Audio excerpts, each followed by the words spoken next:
Greetings, I'm John Young, Principal of Our Lady of the Sacred Heart, Thamarrurr Catholic College, or OLSH as we call it.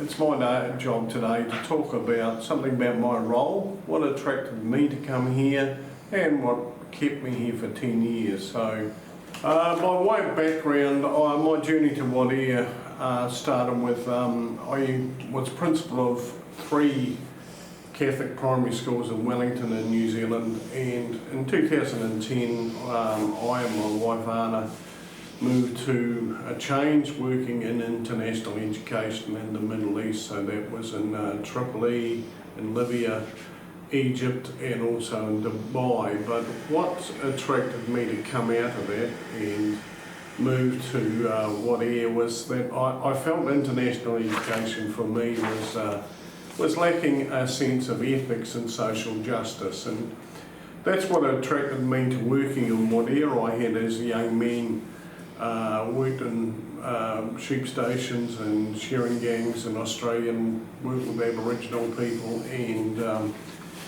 so I think first and foremost the person needs to be motivated by a strong sense of social justice, Aboriginal education, and the welfare and development and empowerment of Aboriginal people in remote communities is one of the biggest challenges Australia faces. So you're at the forefront of this.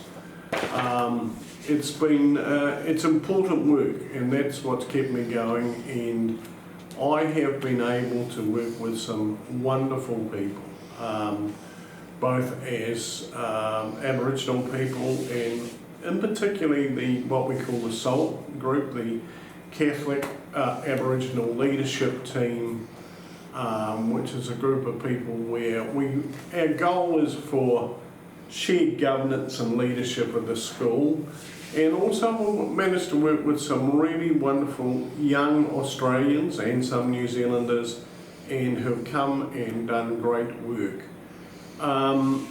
What does it need?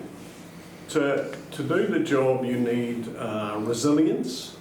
You need to be able to work cross-culturally. I don't think you particularly need to have had experience working with Aboriginal children or communities in the past, but you need to have empathy, an ability to listen, an ability to actually draw back and give space for other people to, especially Aboriginal people, to take control and lead. You need to be creative and resilient. But a lot of it is actually just running a very good school. So experience in school leadership is important. And most of all, it is to run a good school that operates effectively, that teachers and all staff know what you're expected of them, to have good systems and processes, that sort of thing. What's kept me there? Look, we've got some really big projects we've done and continue to do, like last year's Year 12 graduation, and then to make it a goal that graduation happens every year. We're well on to the way of that. We're doing some really good work about adult education, which means really upskilling the capacity of Aboriginal educators, not just giving them certificates as happened in the past. We're continuing to work on how we make it a strong cultural school and a language school. So all that sort of thing, it's a big place, and a lot of the job of the principal is actually supporting other people to do their work. You're involved beyond education, so you're involved in community development and advocacy. How is it different from my other jobs? Well, one thing which is a bit of a bonus is, while it's intense work, it is not the same demanding time in terms of hours that I've had in other jobs. So you're not coming back to board and PTA meetings and a lot of going to see the basketball team at 7 o'clock at night. So at that stage of my career, I quite enjoyed that. It might be other things. You might be called out on the weekend. Recently, one of our staff went out fishing and was quite a way out and the boat stopped, so I had to coordinate their rescue and recovery. I may also be called, say, late at night for a health issue with one of our local staff and take them to the clinic and advocate for their healthy delivery. So it's intense work, it's different work, but it is not the same, really take up a huge amount of your time that I don't miss from when I was running more mainstream schools. The school's got a really good core of people, Aboriginal and non-Aboriginal, as educators who've been there a long time. Now, none of them are at the stage where they can be the principal, but you're coming into a good group. We've developed good systems, good processes over the last few years.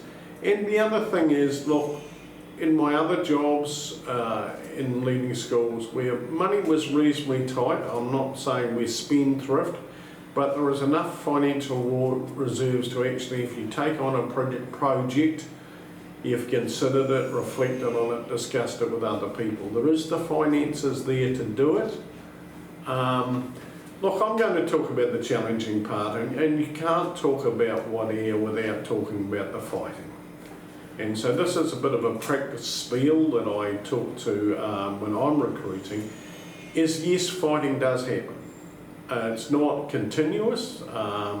We went for 2 wonderful years a few years back when we had no fighting, but on my stage, you know, every 3 or 4 months, fighting might break out. It might last for 3 days, it might last for 3 weeks, or longer, and then some bit major intervention happens.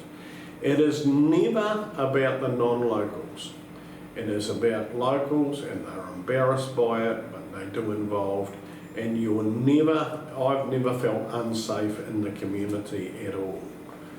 So it does happen, and you've got to work with other agencies and make sure your biggest challenge actually for the teaching staff is seeing that they get enough sleep and attendance drops off, not because people are unsafe at school, but because a lot of fighting happens at night. So Anna and I have enjoyed it. It has stretched me in lots of ways. You know, developed skills you didn't think you had, and you have to put on those frequently. Financially, it's been quite rewarding. It's not all about mission, but I find the salary is well paid, and living in a community where your housing and your power is paid for, and there's not much to spending, it has been quite financially rewarding for us. I think it does call for a special person, but I think it is a privilege and very rewarding. Thank you.